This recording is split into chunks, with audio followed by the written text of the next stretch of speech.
Well, good morning. Welcome to Debbie's Back Porch. So glad to have you with us.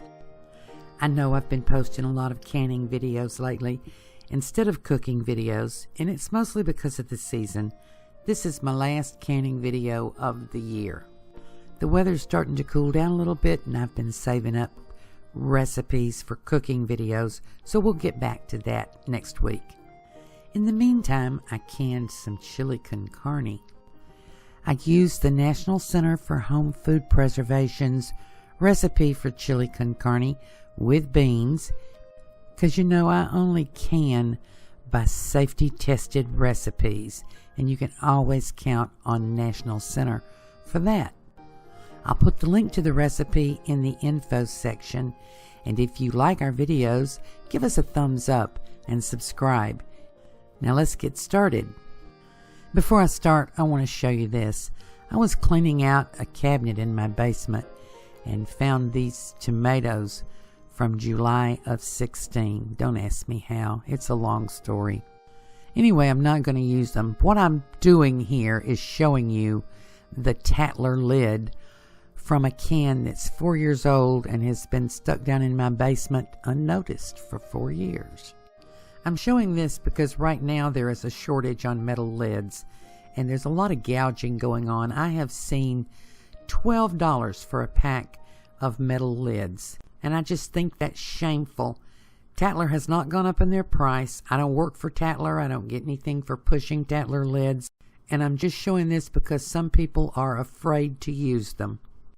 And I just don't want to think about you shelling out $12 and $15 for a dozen metal lids just because you're kind of afraid of Tatlers.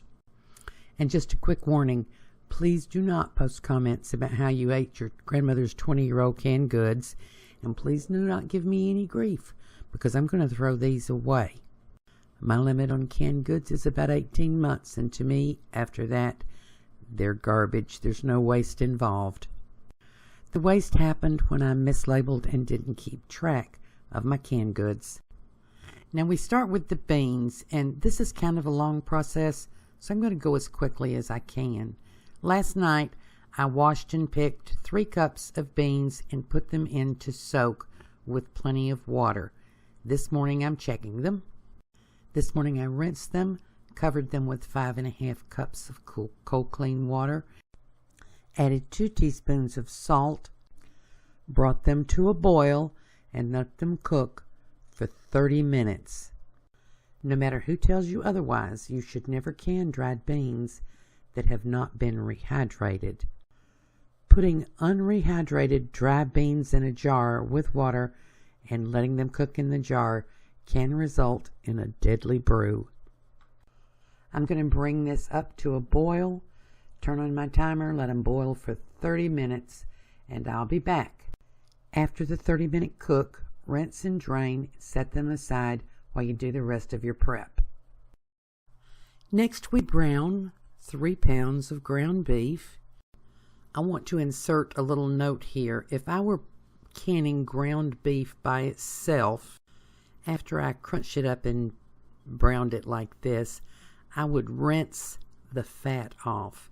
This particular recipe says to brown the ground beef, the onions, and the peppers together. That's what I did and tried to scoop off the fat. I won't do that again. Next time I will brown the beef and rinse it and then add the onions and the peppers because I ended up with too much fat in this recipe. It worked out okay and all the jars sealed, but it was really messy. So I have this all separated. I'm going to add 1½ cups of diced, chopped onions and mix them in, and we're going to let this all cook together. Then I'm going to add 1 cup of diced bell pepper. You can use any kind of pepper you want, and the pepper is optional. You don't have to put it in at all. I know some folks like to really rev it up and use some hot peppers. I don't. I love bell peppers. While that's cooking, I'm going to get my canner ready. I've put 3 quarts of water in here. I want it to heat to 180 degrees before I start jarring up my chili. This is a hot pack recipe. Now I'm going to attempt to scoop out the excess fat. This wasn't great ground beef. I think it was 75-25, something like that. And you want to do this before you add your spices because you don't want to be scooping out your spices. As I said, next time I will do this differently. I will brown my ground beef, take it out, rinse it, and then add my onions and peppers. Too much fat can cause your jars not to seal properly. That didn't happen, but it could have. So let's talk about dry spices. I'm adding 3 teaspoonsful of salt. In canning recipes, you can play with the dry spices without compromising safety, always holding in mind that canning intensifies your spices. This recipe calls for 3 to 6 tablespoonsful of chili powder. I'm going to use 3. I also like a little cumin and a little garlic powder in my chili, so I'm going to add a teaspoonful of cumin and a tablespoonful of garlic powder. Now I know for some people making chili is a spiritual endeavor. That's how it was for my husband. But when you're canning, you can't just make up your own family recipe and put it in a jar and then be sure you have a safe product. So here's something you can play with. You can play with the spices and get them to your taste. Now the recipe also calls for a teaspoonful of black pepper. You can use cayenne if you'd rather. I'm not adding pepper to my chili. If you've watched my videos, you know I'm always very sparing with the black pepper. I prefer red pepper flakes or no pepper at all. So when you've got your spices just like you want them, we're going to add 2 quarts of tomatoes. And I've got a mixture here of crushed tomatoes and some diced tomatoes. Now, full disclosure here, I'm going to tell you that in a little bit, I'm going to add another pint of tomatoes.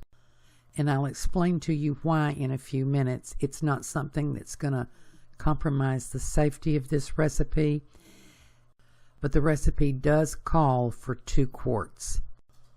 So you can see why I have such a big pot here. This is a 7-quart pot. So now I'm going to add the beans, and I want to talk a little bit more about beans because they can really be problematic in canning. If you've cooked many dried beans, you know that they can vary in how much water and time it takes to rehydrate them. So when you're canning beans, you have to hold in mind that they're going to soak up some more of the liquid in the jar when you start cooking them. Or when you start canning them. Chili with meat and beans is a really dense recipe. And the canning directions say not to thicken your chili before canning, and it only allows you to can them in pints because of the density. So I'm going to tell you 2 changes you could make here that will not make your recipe less safe and might actually work better for you. One is you can use fewer beans. If you want to do this with just 2 cups of dried beans, that's not going to cause any safety problems. It will reduce your yield just a little bit. And the other change you might make is if when you get everything together, there's not enough juice there. If it's very, very thick and dry, you can add some more tomatoes. Or you could add some tomato juice. So just hold in mind that these beans are going to soak up some of this liquid, and we don't want a totally dry chili in the jar when we're done. So I'm going to let this simmer for 5 minutes while I get my jars and all my canning equipment ready. So since this is a hot pack recipe, I want my jars and the water in my canner to be as close to the same temperature as possible. So I have my jars here in a little container that I use, and I have had them in 140 to 150 degrees water, which is what comes out of my tap, and I have added some boiling water to get it up to close to 180 degrees. And yes, that is too hot for my bare hands. I'm going to put on a glove. So here is a little tip when you're using tattlers, and we're going to use tattlers this time. I have found that when people tell me they had trouble with their tattlers not sealing, it's because they worried a lot about the lids and they didn't worry about the rings. So you want to check your rings carefully and make sure they've not gotten out of round as you've been using them, because we just use these over and over and over again. And what I know is that even if you wash them well and dry them, you can get a small buildup of rust around that little crease in there where it's bent over, or on the little ridges. So wiping them out before you use them with a little vinegar on a paper towel can save you a lot of grief later. I use tattlers a lot. I've been using them for about 5 years or more. I don't use them on jars I'm going to give away because sometimes you don't get them back, or you don't get them back in good shape. But I almost never have a seal failure. And I showed you the 4-year-old jar sealed with tattler lids. But I'll be really honest, they are a little less forgiving than metal lids, and there is a learning curve. So if you decide to switch over to tattlers, I suggest that you try a couple of loads with water in the jars, or with something inexpensive that you can refrigerate if you need to, just until you get the hang of it. But once you get the hang of it, it'll save you money. Okay, I think I have everything ready. The water in my canner is hot. My jars are hot. My chili is hot. I have all my tools assembled. I have my vinegar and paper towel to wipe the rims and to put some vinegar in my canning water. Let's get started. And you can see I got a glove to handle this hot jar. We're going to fill these jars to 1 inch headspace. That's right under that little rim there. My funnel measures that. Now I'm going to fill my jars, being careful to make sure that what goes in this jar is not too dry, because as I explained, those beans are going to soak up some more of the liquid. So when I'm filling the jar, I'm going to put the solids up to about 1.5 inches. And then I'm going to make sure that the liquids go all the way up to 1 inch. And I'm going to debubble this. I'm using chopsticks. I always do. And if my level goes down below the 1 inch headspace, I will add just a little bit more liquid. I'm going to put a little note in here. There seems to be some confusion about the headspace when you're using tattlers. I'm going to tell you, from a safe canning standpoint, you always use the headspace that's specified in your recipe. Headspace is a safety issue. It is tested. The recipe was tested using a 1 inch headspace. If you leave too much headspace, your process can pull a weak vacuum seal. So I have filled the jar. I'm wiping the rim very clean. Remember, we had a little fat left over in this.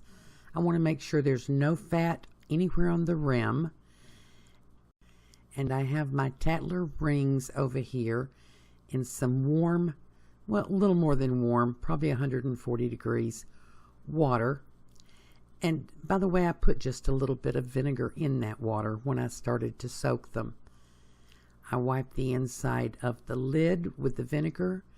I place the seal carefully, and you know it's placed right because when you turn it over, you won't see the seal.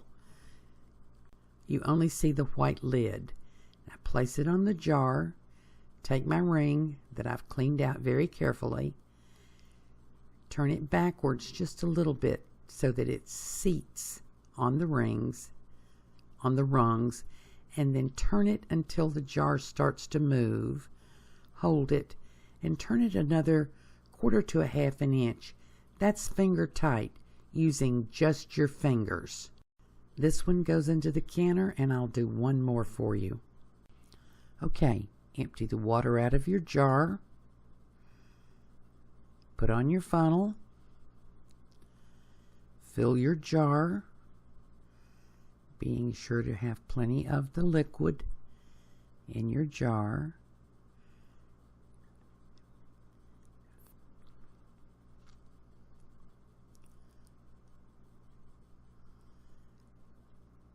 Use your debubbler.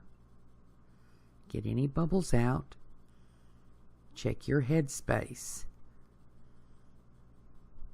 My headspace is fine. Wipe the outside and inside of your rim. While you're doing that, make sure you don't have any chips on your rim. Just run your finger over it. Get it really good and clean. Take your lid and the ring, fit them together, making sure you don't have any of the red ring showing on the jar. Take your ring, turn it back about 1/2 of a turn. It'll seat. Turn it until the jar starts to move, and then using just your fingers, tighten it just a little bit more, 1/4 to 1/2 inch usually. And then in the canner, I'm going to finish this one jar at a time, and then I'll meet you at the stove. Okay, I have 9 pints in my canner. I actually had 2 pints left over, even though the yield is supposed to be 9 pints. I'm going to heat those other 2 pints up, let them cook long enough to be nice and thick, and I'm going to have them for dinner. So we're going to put our lid on. This is an All-American 915. You want to line the arrow and the line up. This canner is pretty darn hot, so you want to be very careful. With an All-American, you bring the bolts up until they're all 6 up, and then we'll tighten the bolts down with opposite bolts at the same time, so that you get an even fit. If you don't use an All-American, then your process is going to be different, and you probably know that process by now, so we won't go over them all. Once you get your canner properly sealed according to your canner directions, turn the heat up. I turn it up to medium-high, and then we're going to wait for the canner to start venting. The venting is when you can see a solid plume of smoke coming out of that stem. It's hard for you to see it on the video, but you can certainly feel it and you can hear it. You're going to let it vent for a full 10 minutes. After the 10 minutes of venting, you can add your weighted gauge. I am at under 1,000 feet elevation, so I always use the 10-pound marker for the weight. If you are over 1,000, you use the 15. Now when I drop my weighted gauge on, I turn my heat down to the sweet spot. I'm time-lapsing here, and this is just getting ready to rattle, so I'm going to explain the sweet spot. The sweet spot is the lowest heat that will maintain your proper pressure. And you can figure that out on your stove with your canner with some practice. When you first start the pressure can, I suggest you do a load with water so that you can determine the sweet spot on your stove. The reason you want to find that sweet spot is multiple fold, but the first one is that this is a 75-minute process, and sometimes you have 90-minute processes. And if you just let this rattle along full tilt boogie, you're losing water through the vent hole the whole time you're processing. At the proper heat, this weight will only rattle sometime between 1 and 4 times a minute, and it won't rattle for a long time. Luckily, I have a gauge so that I can double check, but you want to take the time to figure out the sweet spot for your canner. So I'll show you. You see, my rattler is not rattling at all, but I'm maintaining 11-pound pressure. It'll give me a little rattle every 15 to 30 seconds, and that's fine. I'll be back when my timer goes off at 75 minutes. When your timer goes off, turn off the heat and wait for your canner to fully depressurize. And it must do this naturally. Don't help it at all. When the pressure is down to 0, carefully remove the weight and set your timer for 10 minutes. Don't take the lid off until the 10 minutes has expired.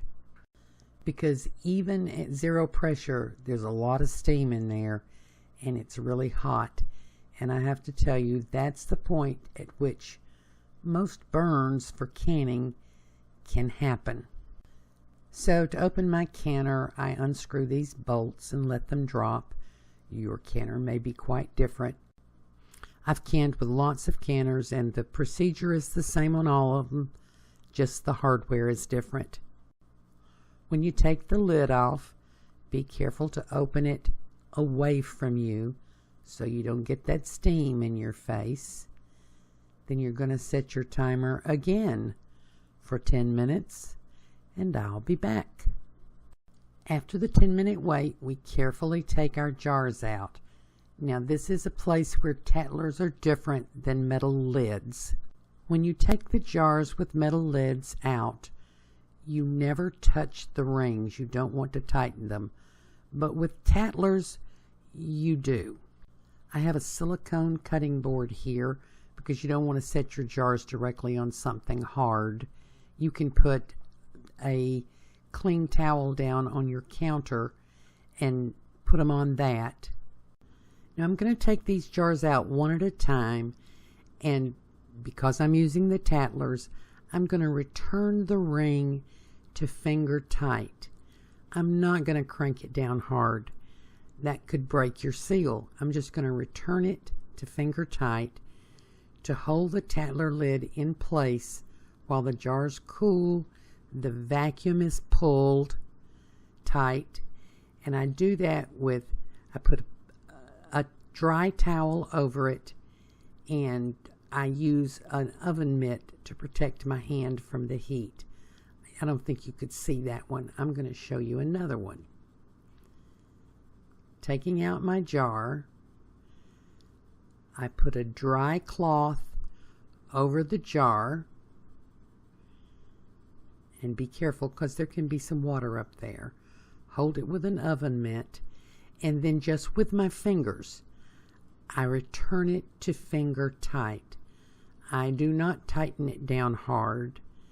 Just make sure that your ring is tight enough to hold that lid in place while the jars cool.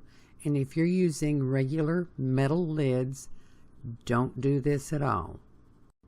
I'm going to finish, and I'll be right back. Once you return the rings to finger tight, you want to leave these alone for 12 to 24 hours and don't touch them at all. And I'm going to mention that there's a lot of fat on these jars, and there's a lot of fat in the water. And that's why next time I will rinse the ground beef. So it's the next morning, and this is the moment of truth.